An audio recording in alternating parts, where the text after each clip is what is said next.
So, we're starting. Hello, welcome to number one. This is the number one.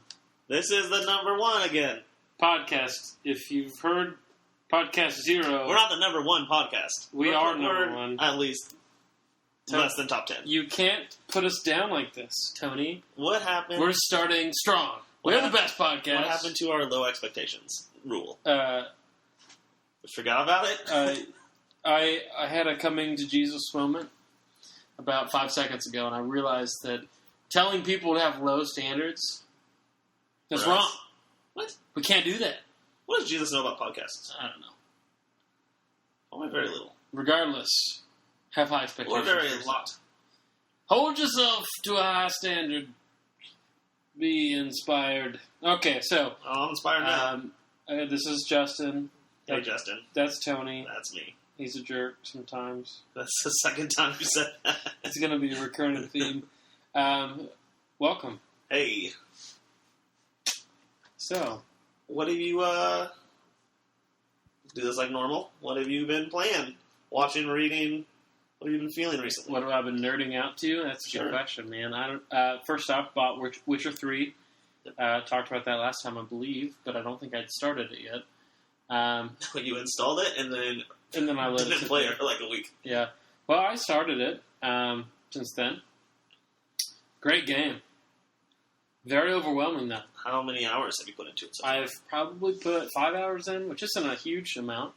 Is that just like right at the end of the tutorial for a game like that? Like 5 hours? Well, honestly, kind of the way the tutorial kind of cuts in and out. So, like, when you come to something that's new, they'll give you like it'll pause the game and like explain.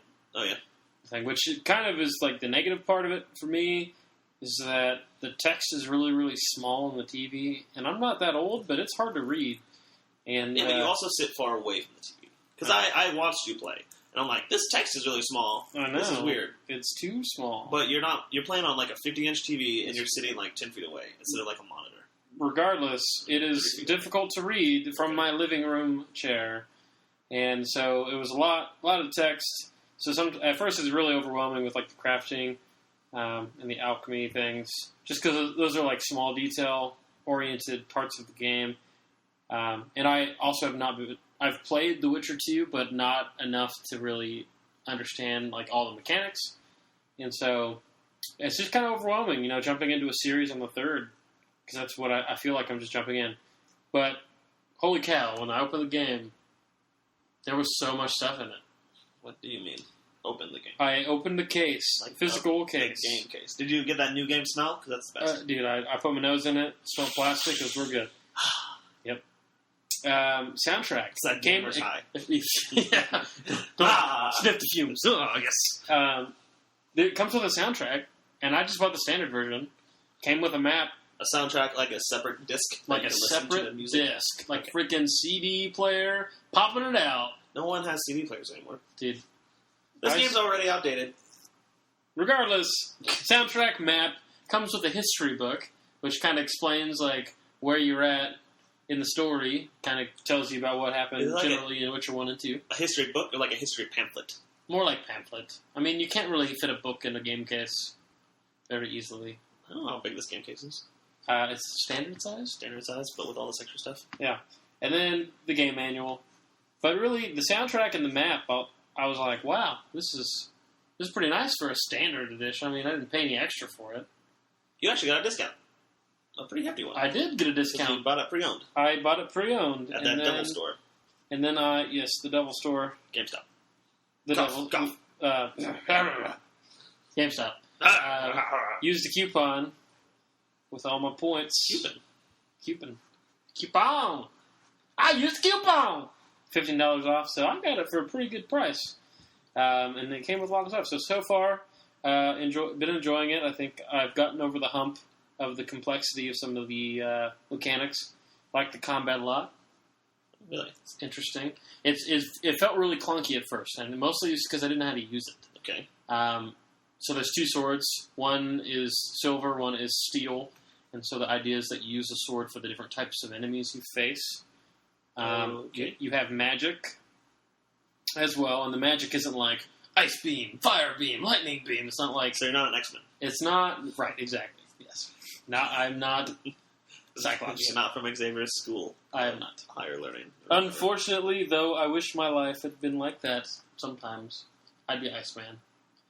I like Iceman. Because you're so cool. Because I'm the coolest guy around. Okay. I lost for magic is good. Alchemy is fun. Magic is good. It's magic good. is good. Other than that, like, just aesthetically, it's a pleasing game, I would say. I like it. That's good. There's weather, and the weather is, like, random.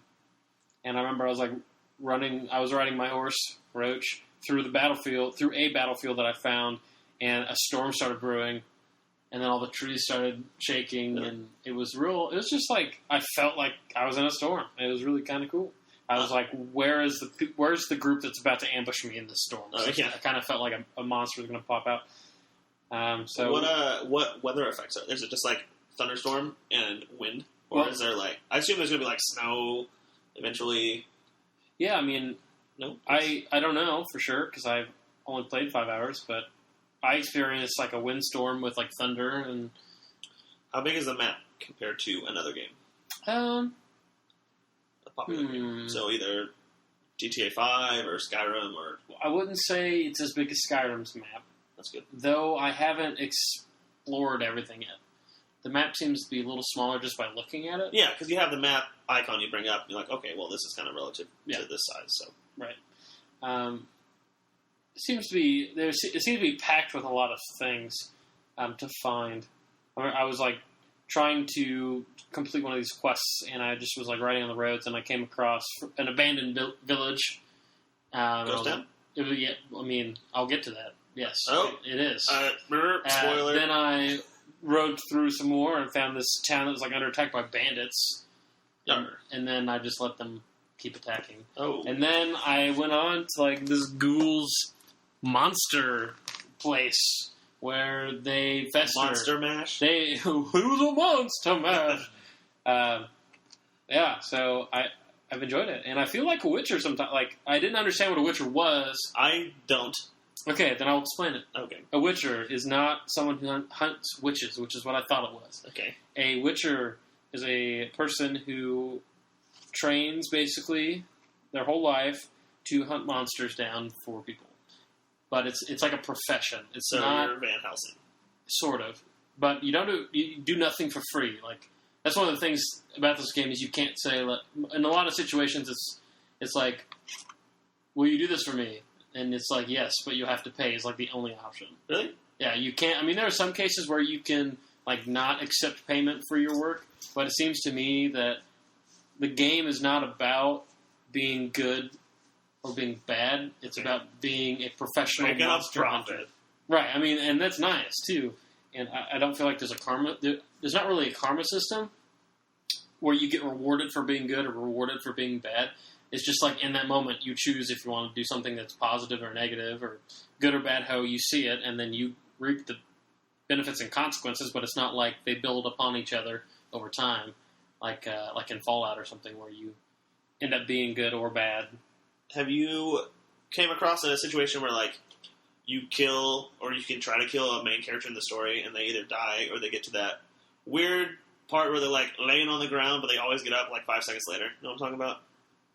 I have no idea what you're talking about. So, like, in most RPGs, if you have freedom to kill whoever you want, there's always these one characters that are invincible that you can't kill, right? But you can get their health all the way down to 0, and then, like, get passed out, and then, like, 5 seconds later, they wake up, and they're like, oh, I'm okay now.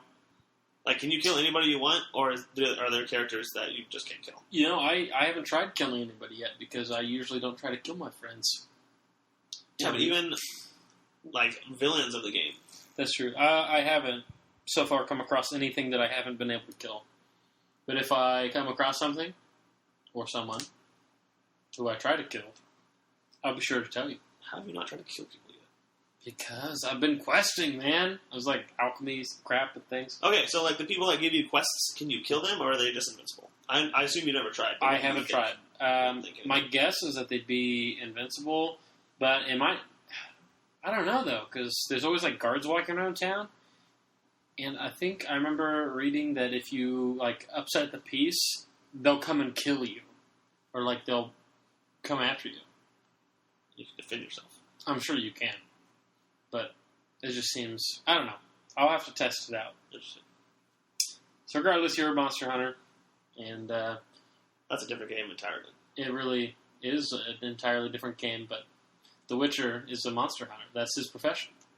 And it's kind of interesting, one of the main quests that I just did, you take a contract to kill a noon wraith at that abandoned town that I had randomly ran through and was like, oh, look at this. And you just kind of go through and like your character Geralt kind of like narrates what he's finding and what he's understanding as you go through it. And so you have like this assassin sense basically from like Assassin's Creed called the Witcher sense.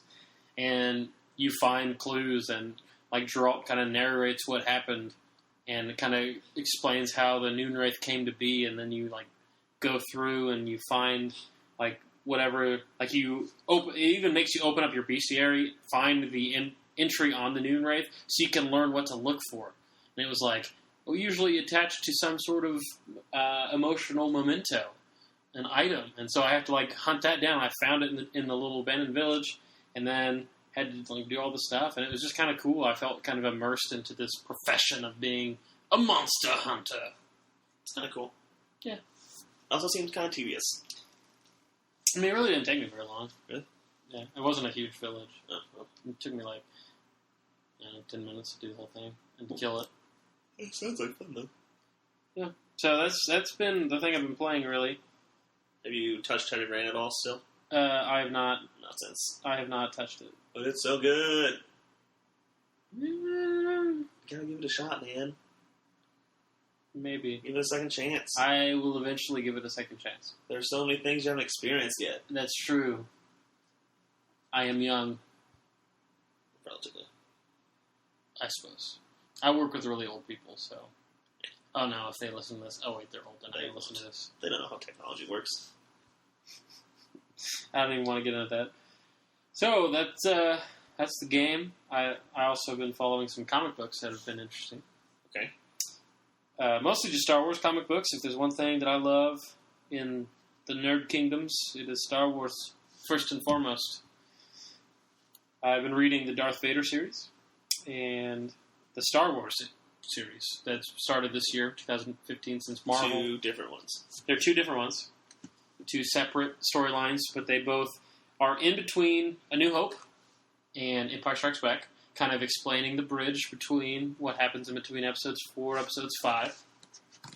Kind of Darth Vader series so far has really been about finding out who this whippersnapper is who blew up the Death Star, this Force-sensitive pilot that he hunts down, and I got to the point where he hired Boba Fett to like find out who that is. He's like the worst bounty hunter.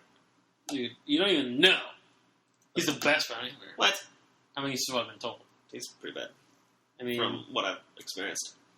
I would argue with it, but honestly, the comic book had him fight Luke Skywalker after episode 4 for like a split second, and then R2-D2 like drops something on Boba Fett and knocks him out.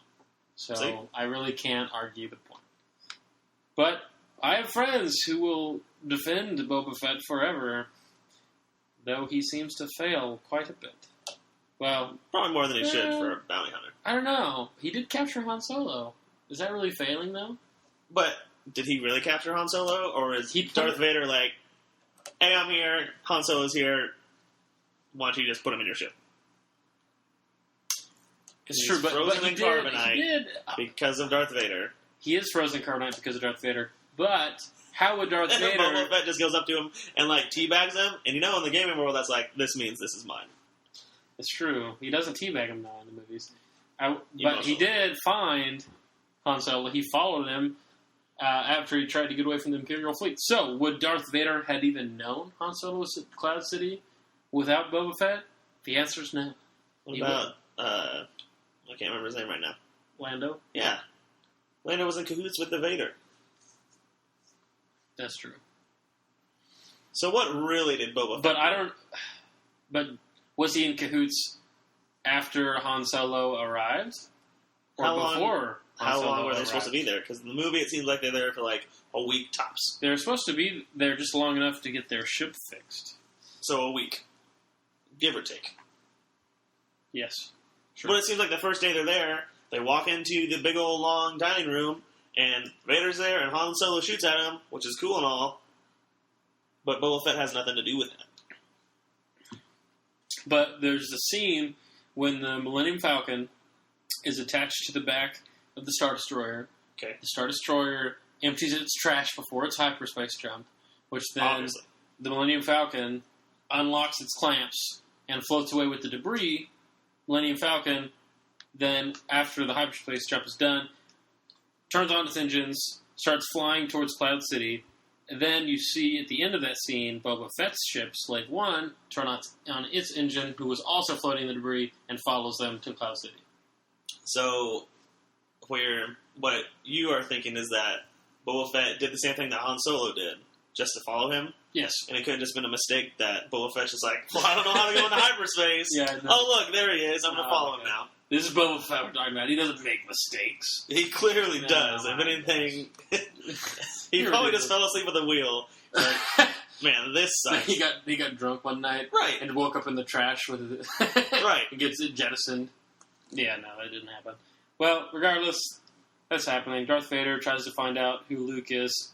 He just found out who Luke is in the comics, and now he's also vying for position with the Emperor. Found out it was Mark Hamill. What? Mark Hamill, Mark Hamill. the actor that plays Luke. Yes. It's like, this guy Luke does the voice of Joker sometimes. Oh, no, I don't know. It's just interesting. The comics are So Vader's after his son. basically To kill or to recruit? right now he's trying to capture, but he's also having to deal with these cyborg dudes who the Emperor had some mad scientist create to try and replace Vader, because you know how Sith are. You don't know. Not really. Have you been paying attention? Yes. I mean, I haven't seen Star Wars nearly as many times as you have. It's true. Well, so the Sith do things like that. At that point in the Star Wars universe, there's only two Sith. There's the Master and the Apprentice, and the idea is that you have to be strong enough to either become the Master or get replaced by another Apprentice. And so, constantly, there's, vying for power. Oh. And so, he has these cyborgs to challenge Vader, so that way, if he proves that he is strong enough to stay his apprentice. Because Darth Vader, technically, is supposed to, whenever he feels confident in what he's learned from Darth Sidious, he's supposed to kill Darth Sidious and become the new Sith Master. And then take what he learned. Does that ever happen? Yeah. Darth Sidious kills his master. What's his name? I can't remember. It's in the movies. Darth Plagueis, I think. He references it. In Episode 3, Revenge of the Sith, he talks about that one. You can heal. Darth Plagueis found some way to live forever. Oh, yeah. And I then remember that. he learned that from, the Sith. Palpatine learned it from his old master, who he killed. Who taught Vader to do bad things? Sidious. What movies are Sidious in? All of them. He's Palpatine. Oh. Palpatine and Sidious are the same person. That makes more sense. The old guy with the electric fingers. The electric boogaloo. Yeah, that guy. Okay. Ultimate power! Yeah. Kills Darth Maul. Does he really die? He gets thrown. He dies at the end of Episode 6. He gets thrown into the big old reactor. Is it the reactor? That are a giant turbine with blueness. Oh. I just remember him falling into a big old hole. Yeah, I know. He kind of explodes. It's like a force explosion. Oh, well, maybe. But I guess you don't see him dead. Well, you can't trust... If you can't see somebody dead, you can't trust that they're dead. If I've learned anything from playing video games and watching movies and watching TV shows, it's that if you don't see them dead, they may not be dead. They aren't dead. And even if you do see them dead, they still may not be dead forever. You never know. Let us pray for Jon Snow. Game of Thrones.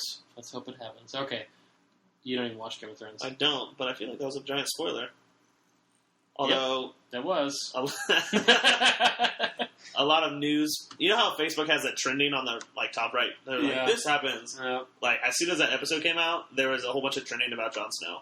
I'm like, oh, I guess Jon Snow died. Or something. Yep. It's like season 5 now? Yep. Yeah, I've watched season 1. The show's really good at just, getting you to like a character and then killing them. Yeah.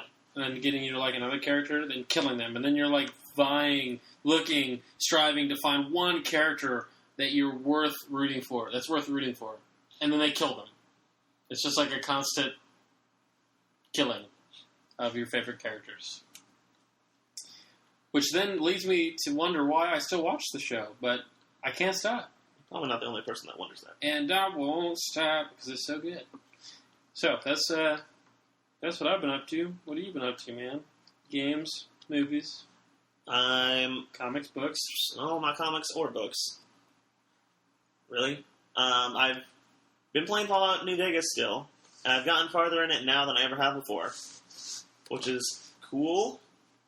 However, I still haven't made it to Las Vegas itself, I'm still on the perimeter.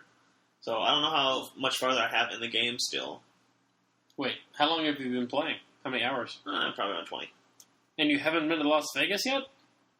Maybe not. What have you been doing? I did all the side quests, I guess. Oh. Exploring things. Interesting. I got a companion for the first time. Ooh, which one? Boone? What's his name? He's the sniper rifle dude that you get from the giant Reptar Tower. I like that guy. I like him too. And I did all the stuff at Camp Forlorn Hope, which just does a lot of anti-Legion stuff.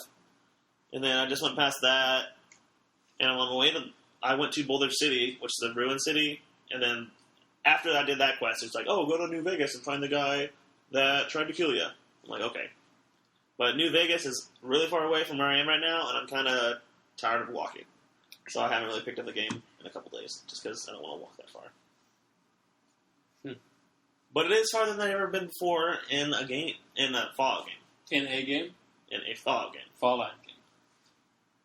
It was exciting, but I don't know how much is left. It seems like a small map when you look at the map. But there's a lot of small stuff in between. This is another comparison I would draw to Elder Scrolls games, i.e. Skyrim. That I feel like the map in Skyrim is bigger and it's more full of stuff. Dungeons or towns or anything. The New Vegas? The New Vegas. New Vegas is just kind of you're walking, and there'll be some places on the map, and it's just like a broken down car. Or like a drive-in movie theater. And there's nothing there other than just a place that you can fast travel to. Yeah. I'm like, well, this is kind of boring. Like, there's storytelling behind it, but just like, whatever. No, I get you. I honestly didn't like New Vegas all that much compared to 3. I kind of felt let down a little bit with New Vegas. Well, I'm trying to experience it, I guess. I didn't feel like... I felt like Fallout 3 had a much more immersive map than New Vegas did. And if you think about it, New Vegas is in the freaking desert. There's nothing in the desert. Right. Except for Las Vegas. Yeah. And then Washington, D.C., which is where Fallout 3 is based, is freaking Washington, D.C. You can go around the mall and see the White House and, well, what's left of the White House. And, go... Monuments and stuff. So monuments. And then there's, corporate buildings. And there's, stuff out in the country, but in interstate stuff and whatever. I don't know. Just felt like there's more. I always kind of pictured New Vegas as almost a DLC expansion for Fallout 3. I never really considered it as standalone games. Just because it kind of takes the premise from Fallout 3 and just moves it to the desert. Yeah, it looks the same. They didn't really upgrade the visuals. It seemed the same to me. It's not a new installment, it's just a side story of the timeline. Oh, this is also happening at the same time as Fallout 3. Yeah. Well, maybe that's what Fallout 4 will be, and it probably will be, but I feel like they've learned a lot, and I think Fallout 4 will be good. I'm excited for it. Yeah. I'm very excited for it. We'll see if my expectations that I've now decided are going to be much higher, remember? We keep our expectations high now. Oh, yeah. High standards. We did that thing. Yes. Oh, open the door. It's your talk with Jesus. I had a come into Jesus moment about telling people to have low standards. I felt bad about that. I just started watching The Walking Dead for the first time. Mm-hmm. It's man. So on Netflix, I was trying to find something to watch, and Netflix has that rating system of 1 to 5 stars, Mm-hmm. and on Netflix, The Walking Dead has a 1-star rating. Dang. But Like, don't they like try and predict what? no, that's you what like? Isn't that that's what I heard. Like, I made a post on Facebook. I'm like, well, why does The Walking Dead only have 1 star? And people are like, oh, well, it's really good. You should try it. And one guy's like, oh, well, mine says 5 stars. And then I realized a day or two later that it's probably because he rated it 5 stars to try and increase the rating. Well, you can look it up right now and figure out what it says. But, like, everyone that we went to school with and everyone that is our age is like, The Walking Dead's so cool. Well, I'm trying to see if I can click on this. See, here it says 5 stars. Did you rate it that way? No. It would be yellow if I rated that. No. Well, for whatever reason, mine has 1 star. So I watched it, and that kind of gave me lower expectations for it. So the first season was kind of like, well, okay, this is kind of cheesy, kind of corny. I'm tired of zombies. Zombies have been a huge thing in media for a long time, but I specifically remember Call of Duty World at War when they had the Nazi zombies. When Nazi zombies first came out, that's when all the zombie stuff started happening. So like Nazi zombies came out, and then Left 4 Dead came out, all these things, and then The Walking Dead came out. All this Nazi stuff like World War Z. Well, didn't they all come out at the same time? Yeah, they all came out within the last 5 years. Like before that, there wasn't a lot of It's like Shaun of the Dead. Yeah, like Shaun of the Dead was there, but that was like 1 or 2 standalone movies like that. Mm-hmm. Everything else was about whatever. But now it seems like The Walking Dead is kind of the end of the zombie era, which is fine because The Walking Dead so far hasn't been that bad. Mm-hmm. However, when I'm watching it, I'm thinking that it's very much like an RPG.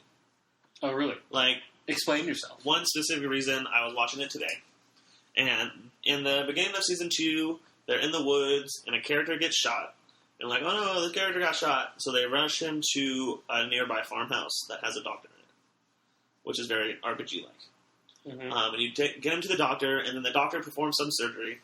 And the doctor's like, oh, I don't have all my necessary equipment. You guys have to go to this high school up the road and get all the necessary equipment. I'm like, that's very RPG-like. It is. And then they go up there, and obviously there's zombies around. They have to, like, sneak and get the surgical supplies and everything, and they have to sneak out and all this stuff. And I'm like, this is very quest-driven. Mm-hmm. At least this specific episode. But I feel like there's been other things. No, I can understand how you feel that way. If you think about it, it could be they could have designed this like a video game. I mean, what's the first episode? You wake up in a freaking medical center that's empty, and there's just like doors barred. That sounds like the beginning of any like game. You know, it's kind of like starting with a blank slate where you have to learn. You know, so I mean, I could see how that is, or like in the first season when they have to like go into town, like they're running out of supplies or whatever, and they have to go into town, and then you have to like make the moral decision with Daryl, his brother, Vern or something. I can't remember his name. Laverne. You have to decide what to do with Laverne. Yeah, the racist. Yeah, the racist douchebag. So it's like you have to decide. That sounds like video games. It's just weird because like Rick Grimes, Carl. He's a I don't know what that was. Carl, but he comes in. And he's a cool guy, I guess. Like, he's a fine main character. Do you feel attached to him? It's fine. But, like, he comes in, and he's already the main character, and he hasn't done anything to prove himself. Like, when he goes to Atlanta, he goes by himself. And then he shows up, and, like, he's getting surrounded by zombies, and he needs help. And this guy, like, helps him, which is cool, right? But then as soon as the guy helps him, like, Rick Grimes, like, takes charge of the whole leader, of the whole outcasted people. Mm-hmm. Like, there's no way... Like, he's a leader type, but he's not that forceful of a leader that he would be in charge. So it kind of, like, portrayed him and pushed him into this leadership role and main character role that seemed unnatural. Yes. I mean, I can understand, but he's a sheriff, so he's used to leadership. People see him... No, he was a sheriff's deputy. Are you sure he was a deputy? Yes. Is he just a deputy? I thought he was the sheriff. He was the deputy. I specifically remember him saying that, because I just watched the first season. Oh, so, true. I mean, sure, sheriff's deputy can still be in a leadership role. Right. But, and I'm not doubting that he's, like, a good leader and does all these things, and he's courageous and loyal and honest and trustworthy, but just the way that they pushed him into this, like, essentially the show and the director's like, this is your main character, like it or not.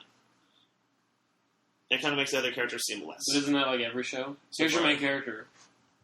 Like him or don't watch.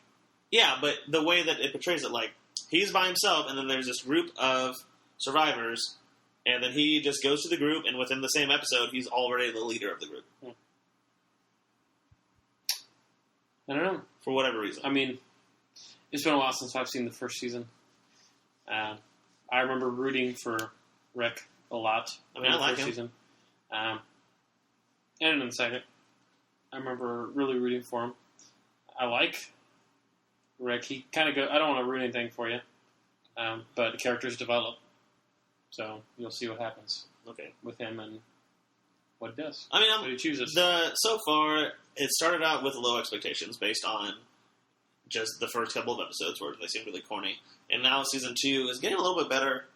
I'm trying to figure out what happens, but they don't really have a goal right now. Like at first, his Rick's goal specifically was to find his son and his wife, and then now he's found them, and they're trying to help the person that got shot in the woods. And now, as soon as that storyline is concluded with the person that gets shot in the woods, with whatever happens, like what happens next? Like they have this RV, him and his group, they have this RV, and they're running around Atlanta, Georgia, the southern states. Mm-hmm. I don't know. Not a lot's happening. I don't see in the first season they went to the CDC, Center for Disease Control, and they had a quest there. Yes. And they got XP from that. And they leveled up. But some of them sacrificed themselves. They logged out. They went AFK. Sure, if you want to talk about that. I mean, but you've seen it, haven't you? I'm not ruining it. No. Spoiler alert! Yeah. If you haven't seen Walking Dead by now, I don't know. You're not up to date. But so they do that, and that's a valid quest line they have to do. We have to figure out if we can get cured for this. They go there, figure out they can't get cured, so now they're just on the road, and this girl runs away because she's a stupid 12-year-old girl. Now they can't find her, so they're kind of looking for that, but then Carl gets shot in the woods, so he's obviously more important than this stupid girl. Yeah. So what's going to happen once either they find the girl dead or alive, and then Carl's healed? Like, I don't know where they're going to go with this. I'm sure something will come up, but right now it just seems... I don't know. My first venture into Walking Dead, I kind of got like halfway through the second season and stopped just because I thought it was like I wasn't wrapped up in the story as much as I was in the first one. Which episode are you on in season 2? Like, how many episodes in would you say you are? I can tell you what just happened. I don't know what episode number. Okay. Well, regardless, I just remember season 2 being kind of slower for me. So, I don't know. I would say if you are kind of getting lost with what the story is, I understand because it's kind of how I felt. Kind of felt like things were slow. It really picks up in the 3rd and 4th season and 5th. That's good, I guess. I don't know how many seasons are on Netflix, but I think there are 4. Watched them all. Yep. What I really liked was season 1's like 6 episodes, and then season 2 was like 12 episodes. I'm like, you kind of just doubled more than 12, 13. Mm-hmm. So I don't know. I was just like small episodes because this is a show I'm obviously coming too late, like 4 years late to the party. So I don't want to sit and watch hour-long episodes of 24 or 13 episodes in a season. I'm just like, this is kind of boring. Not boring, but there's a lot to go on. Yeah. Yeah, so I've played... Oh, last night I played Call of Duty Advanced Warfare for the first time in like 4 months on my PS4. And it was really fun because I made this Spotify playlist specifically to listen to while I was playing Call of Duty. And I was listening to it because you can download the app on your PS4 and have Spotify play through your headphones while you play games or talk to people or whatever. What a great feature PlayStation has. So, it was really fun. Listening to that, you can control it with your phone. And my playlist is like 142 songs. Dang. But for whatever reason, the PlayStation even though I had that 142 song playlist, would only play like 40 songs at a time. So like I listened to all 40 and it just repeated the same 40 songs. I'm like, what the heck is this?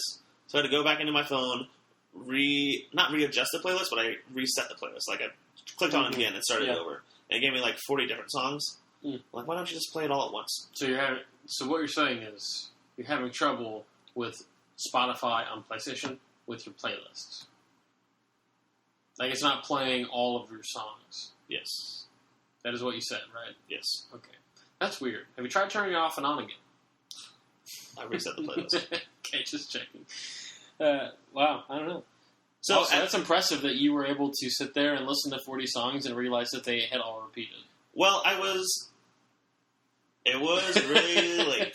Like, I had worked all day, and then I came home and had dinner, at like 10 o'clock. And then I watched a movie, and by that time it was like 2 o'clock in the morning. I'm like, I'll just play some Call of Duty for whatever reason. And then around 3:30, like, I've already heard this song. I pressed next. I already heard this song. Next. Every song I've already heard. Dang. I'm like, what the heck is going on? So then I went back. I'm like, this is so frustrating because I have so many songs on my playlist, but you're only playing like these top 20. And I just recently found out that there's an iTunes algorithm that when you put a song on shuffle, which I'm sure you've experienced, the iTunes algorithm is if you play like all your songs on shuffle, it has your songs that you most played come up more frequently. So, I had no idea. Yes. So it's not... This is blowing my mind. Not 100% shuffle. Yeah. Like, you won't get just random songs. What is life? Whatever songs you like most, it'll play more often. So if you ever play shuffle and you're like, I always listen to the same songs even though I'm on shuffle. Because they plan it that way. That's stupid. Which is super frustrating. Viva la revolution! Because I want to listen to everything. I hate this. There was a way to, like, optimally shuffle and just do 100% shuffle. But that's what I thought was happening with Spotify. And I don't have Spotify Premium. I have the free Spotify. So my first thought was, oh, well, maybe it's just because I didn't pay $10 a month to get this is why they're not playing my whole playlist. Yeah. And another frustrating thing was every 3 songs there was an ad for Spotify Premium. I'm like, this is ridiculous. Like, I've heard the same ads over and over again. I don't want to hear them anymore. It was just, I was getting tired of Spotify. I'm glad I found the solution, which is just resetting the playlist. And it gives me a whole new set of songs, which is fun to play. Because I've never had, I don't know. It's really fun to just have music in your headphones while having game sound in your headphones. Mm-hmm. And Call of Duty Advanced Warfare is not a very good game, but it makes it more fun when you have music that you like. You know, honestly, I haven't played it because I skip every other Call of Duty because I like to rebel against the establishment of Call of Duty being a yearly game that's so dumb. At least I think it's dumb.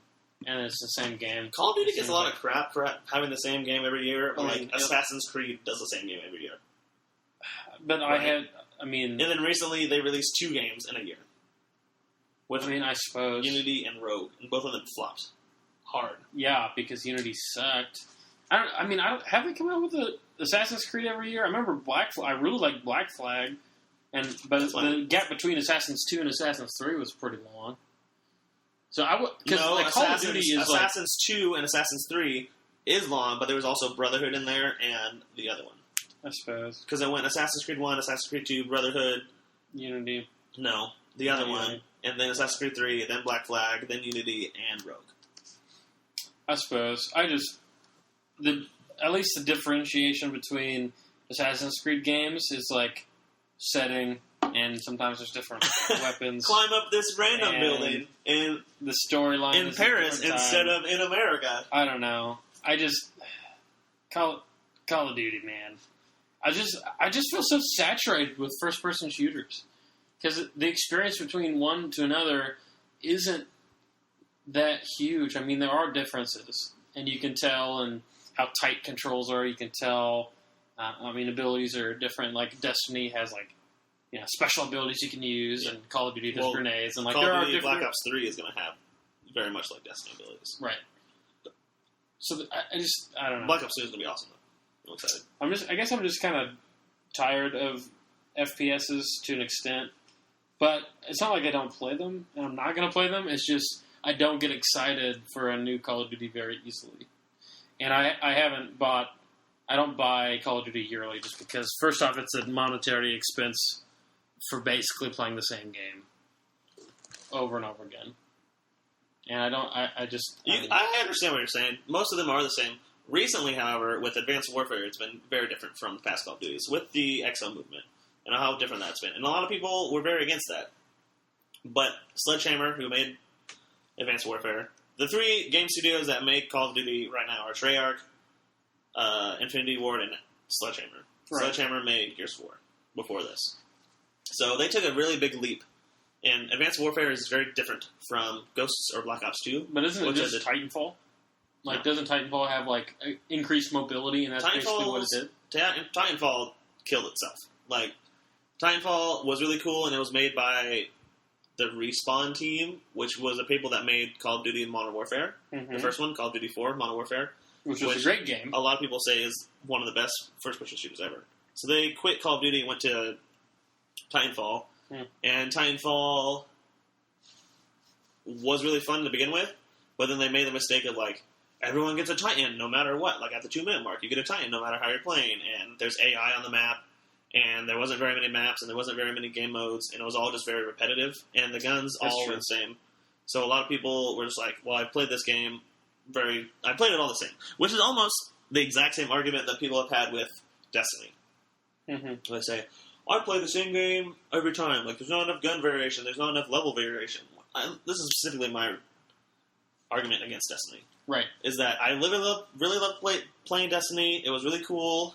But now that it's almost a year old, I was like, I played these levels the same. There's not any differences in competitive, like, multiplayer. Like, there's Team Deathmatch. There's, like, a domination control. There's not a capture the flag. There's not, like, a King of the Hill. There's not any of the stuff that you'd expect from the Halo team. Right. From Bungie. So is that the standard we're using? Is Halo? For what? For, like, FPSs, multiplayer games? Almost. I would say a combination of Halo and Call of Duty. Like, a lot of people don't like Call of Duty because it's the same game over and over again, but it's the highest grossing game ever. I mean, they have a great formula. They really do. With the multiplayer aspect of that game it's easy to pick up, and there are a lot of fun modes you can play. There's, like, diversity in the way you play. I mean, people, the young kids always do, like, team deathmatch, but I really enjoy, like, control type domination, like domination, keep this zone or capture the flag even. Yeah, I mean, because it just changes it up. But I feel like didn't Halo start with all those? Like Combat Evolved, the first one? I'm sure it did. Like I said, I never had an Xbox, so I didn't play a lot of Halo, but Halo had it had Capture the Flag, it had Team Deathmatch, and it had Slayer. I think a lot of people just played Slayer, though, so essentially a Team Deathmatch. But I think there's a higher skill gap in Halo than there was in Call of Duty. Call of Duty is still kind of whoever shoots first, where Halo is whoever shoots more accurately.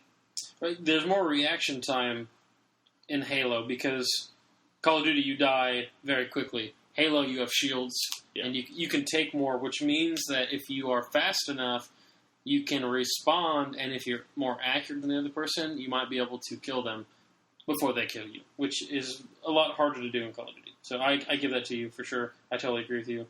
I think Halo has more room for skill than does Call of Duty, but I'm on a tangent now? I don't know. I don't know where we're at. I watch a lot of competitive gaming, specifically Call of Duty and Super Smash Bros. Melee. Those are my passions. And I have a whole big list of competitive things, but we're going to have to talk about that later, because we're already at quite some time. We do have quite some time here. We're at quite But when I play Call of Duty or when I compare it to Halo or Destiny or whatever, I always do it from a competitive aspect, as opposed from a casual aspect of people just playing. However, I do think Halo and Call of Duty both are masters at having casual players.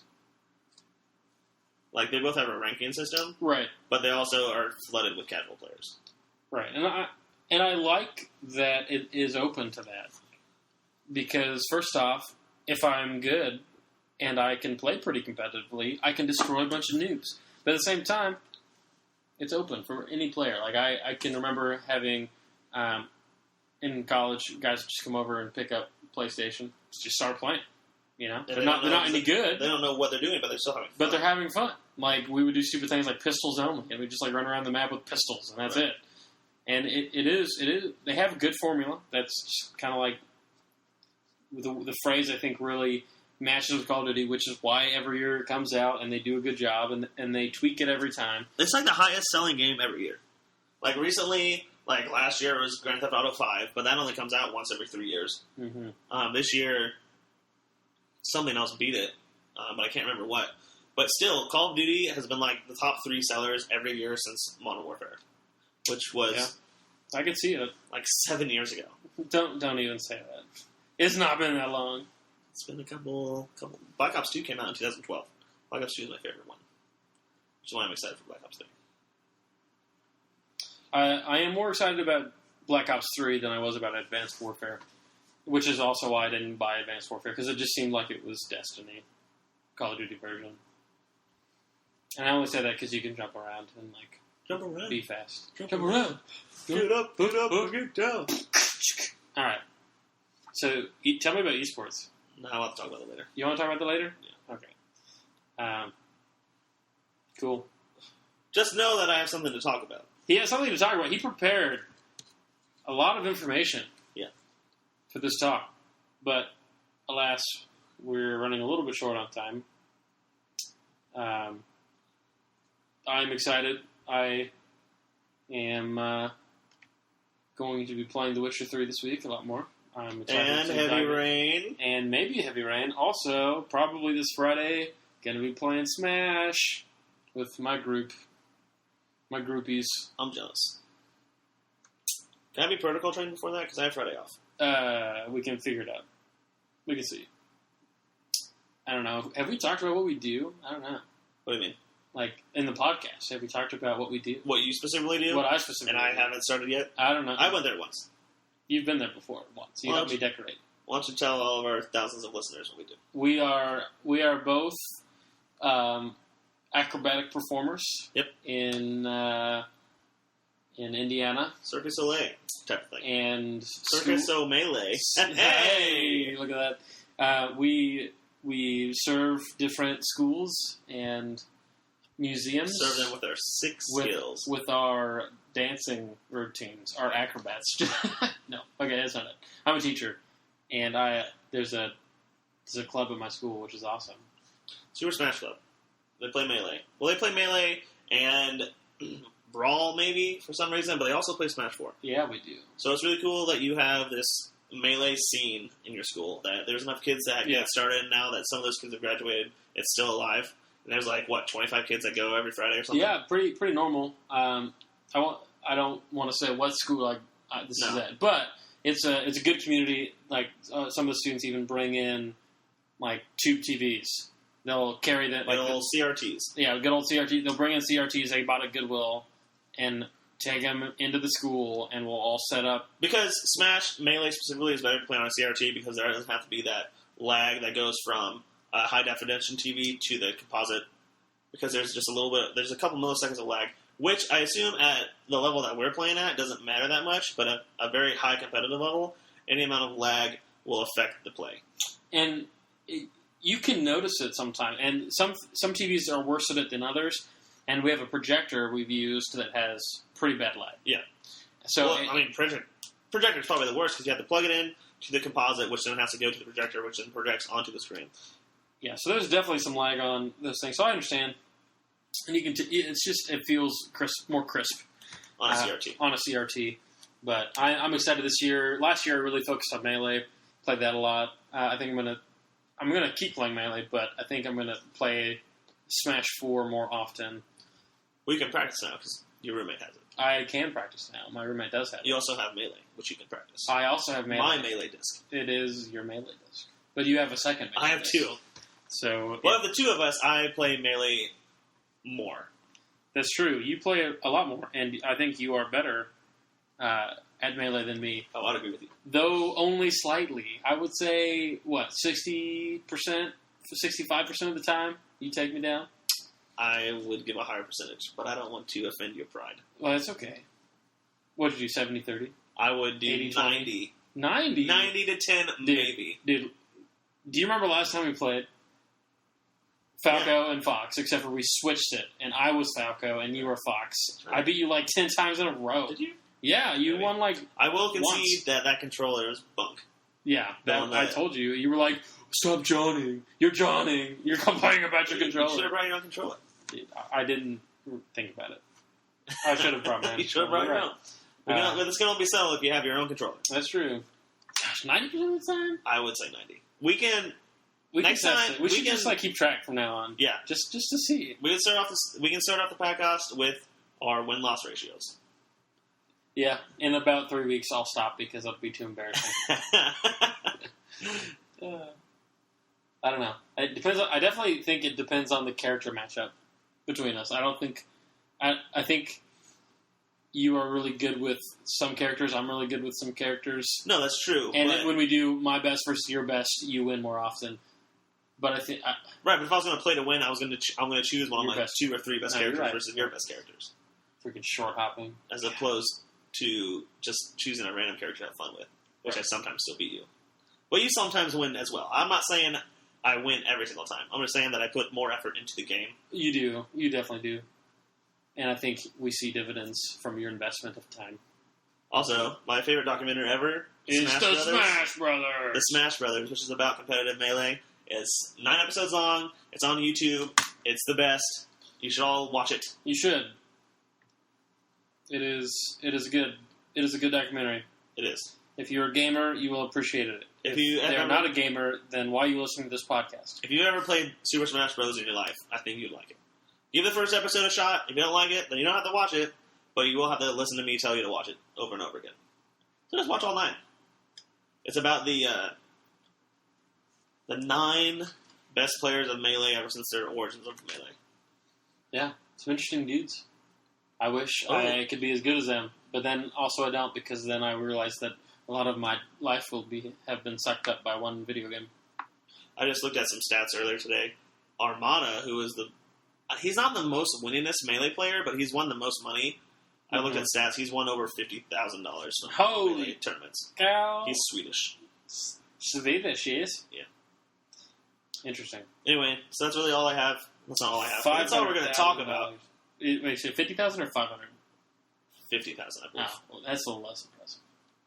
Yeah, but Melee has never had a lot of prize pools. They had the biggest prize pool. There was $1 million tournament in 2006. Yeah, who won? I think PC Chris won. Oh my gosh, he's so rich. But he didn't win the $1 million. It was like $1 million split between the top 3. So he won like $250,000.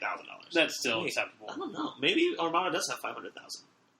I'm not sure. He makes enough money to live in Sweden and still come to American tournaments all the time. Maybe he lives in America now. I don't know where he lives. There's the guy that made the Smash Brothers is also making a Armada episode. Or an Armada movie, so it should be like an hour and a half to 2 hours long. About Armada. That's exciting. Super excited. You can donate to him somewhere. I can't remember the guy's name. But I watch Smash streams all the time.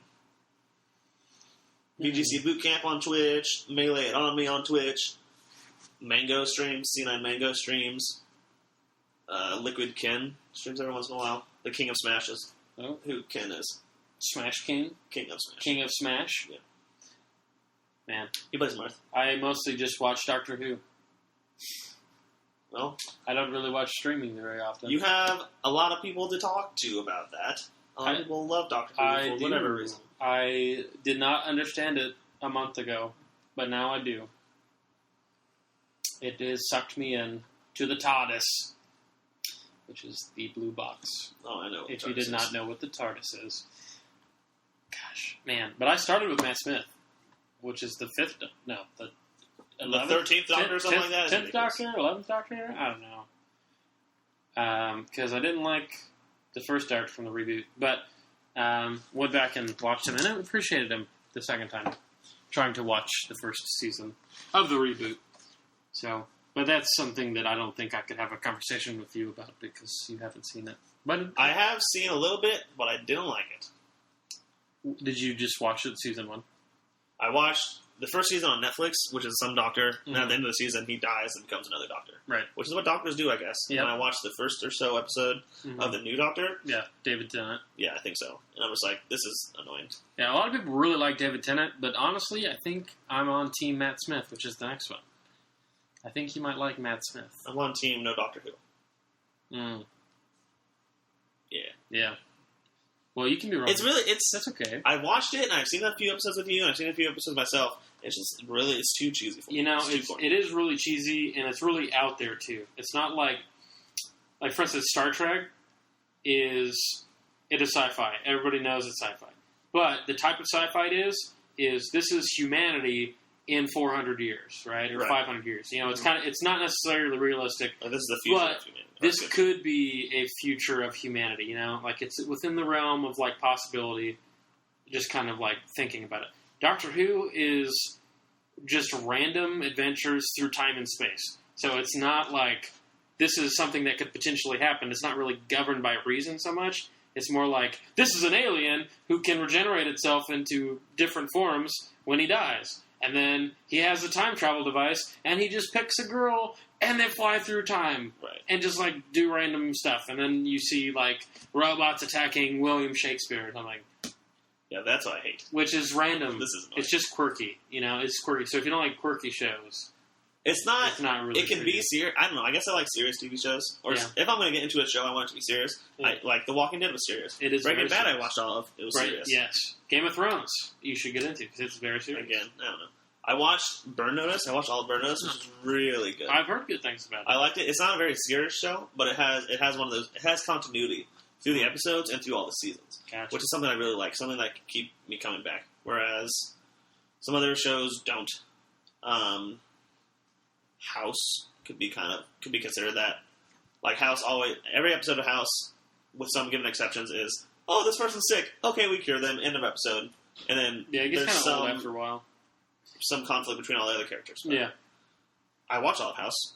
Yeah. But mostly to fall asleep to. I watched a couple of seasons of House.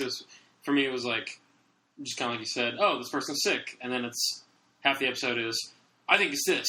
You're wrong. I think it's this. You're wrong. Oh, no, they're House not is sick. like, it's definitely this. And then it's like, nope, just kidding. It's not. Like, I've known this from the start. You guys suck. Right. And then it's over, and they cured. I'm taking pain pills. Or the person died, and that's okay. Because House doesn't get invested. I don't remember House having a lot of dead patients. I think it happened a couple times. Watched it like 2 years ago. So I don't know. I like House because he's snarky, but that's pretty much it. There is a charisma to him, but then by the later seasons, I'm just like, just stop. Which is also how I feel about Jim Parsons in The Big Bang Theory. Sheldon Cooper. Yeah. My most hated TV character. Yeah. He's so arrogant, and he never gets put in his place, and when he does get put in his place, he doesn't learn from it. It's like, you're not even the smartest character on the TV show. Like, Leonard's pretty smart. Do you think Leonard is smarter than Sheldon? Sheldon? Probably. Maybe not. I don't watch it a lot because of Sheldon Cooper. Yeah, I don't know. You know what TV show has a great cast? Tell me. Scrubs. Scrubs is so good. Gotta love it. I've seen every episode like 3 times. I have watched it through twice, and I enjoy it every time. It's Freaking so JD and Turk. Except for season 9. Season 9 was rough. I didn't watch any of that. I watched it, but it was not as enjoyable. It was all right, but it's nothing like the first. Maybe the first 4 seasons of Scrubs. So good, my favorite. I mean, it's good later too, but it's not as good as the beginning. The character development, there's a certain point where your characters have already gone through so much. What more can you put them through? Right. You know, and I think that a lot of shows struggle with that when they're developing their characters. And they add new characters that you're not as invested in because they're not the original. The Office, the U.S. Office. Yeah. They just keep adding more and more characters. Right. At least your character on The Office would probably be Gabe. Because he kind of came out of nowhere. He's just awkward. He's not even funny. He's just there. He's awkward. And then Aaron just replaced Pam. Which she wasn't as good as a Pam. I do like Aaron. The only reason Pam worked because she had chemistry with Jim. It was probably the best character on the show. I guess you could say Steve Carell was. Steve Carell, Dwight, and Jim. Jim, the boss. Steve. What's his boss name? Michael Scott. Duh. Michael Scott. Paper Company. Dunder Mifflin. I mean, those 3 are really the trifecta, I think. Pam is great because she's just so lovable. And she's like, I don't know. Pam's probably the easiest one to relate to because she's just so normal. She's very normal. And so is Jim, if you think about it. Jim's normal. He's just romantic. He's romantic. Super charismatic, and he is normal on the show, but he also does things that's not normal. Whereas Dwight's way off there on one end, and Michael's on the other end. Bears, beats, Battlestar Galactica. That's my favorite Dwight quote. Whenever you talk about Battlestar Galactica, I think of that quote. I know. That's why Not in a positive manner. I love Battlestar Galactica as well. I want to watch that so bad. I ordered it on eBay because it's no longer on Netflix. That's too bad. I got the first season for $6. Oh, I watched Goodfellas last night. What? Have you seen it? No. You haven't seen The Godfather either, have you? The Godfather is in the movie? Yeah. The Godfather? Yes. I've seen it once, but Okay. it was a while ago. So they're both gangster movies. Okay. Like Italian mobster movies, which is really cool. A really cool setting, really cool theme. I think Goodfellas and The Godfather came out at the same time. All around the same time. Maybe not at the same time. But they both have this similar theme, which you don't see so much anymore these days. I didn't really know what to expect when I watched Goodfellas. I've heard recently that it's really good. So I watched it. At the end of it, I'm like, I guess that was okay. I wasn't blown away. But I think that's because the movie's so old, and there's been so many things going on, mafia-wise, since then. So like The Sopranos, anything like that. So it's an Italian mafia movie, but it's kind of, because I watched it now in 2015, it's kind of been like beating to a dead horse. Like beating a dead horse. But if I would have watched it earlier, I would have been like, this is the coolest movie ever. Would you say it's taking it to the mattresses? With the dead horse thing? No. I don't know how to respond to this. You're just looking at me. So anyways, I enjoyed it. Bad joke. I apologize. So I enjoyed it. I would suggest watching it. It's one of those movies. Another movie that I very much suggest watching that doesn't have to do with Italian Mafia would be The Usual Suspects. If you haven't seen that, I have Kevin not seen Spacey. that. You should watch it tonight. I have plans tonight, but I will keep that in mind. After your plans. My plans Doesn't matter. Watch it. Tonight. Watch it while you sleep. Watch it while I sleep. Okay. It's a movie that you need to pay attention to. So I can't watch it while I'm sleeping. So don't watch it while you do other things, which I know you like to do. Yes. Though I've been watching Doctor Who without doing other things. That's impressive. And also Lost. I'm back into Lost. It's happening. Me and my roommate are watching Lost. Watching Lost together, and it's so good. I have never seen it. Oh my gosh. But I've heard that it ends really badly, so yes. I don't want to get into it. I've heard that as well. I have not watched all of it. I've watched the first couple seasons, and then it kind of like puttered out for me because I just got really busy. So now I'm excited to go back through it. But okay, so that's what we're going to do in the future. Yep, there's that. You have movies to watch, and I have, I guess, Fallout to play more. And also to watch Battlestar Galactica, because I love Battlestar Galactica. That's not going to happen. You can watch it. You can watch it all you want. Are you saying that you're never going to watch Battlestar Galactica? Probably. I don't know a lot about Battlestar Galactica, but I equate it to Star Trek, which I don't care for. It's not the same as Star Trek.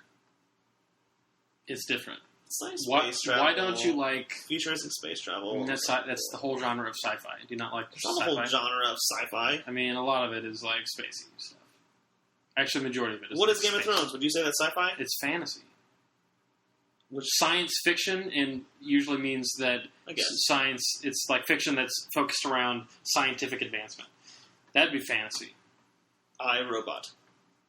So, I hate that movie. Really? I like Will Smith. I haven't seen it in a long time. Will Smith is going to be the new Suicide Squad movie.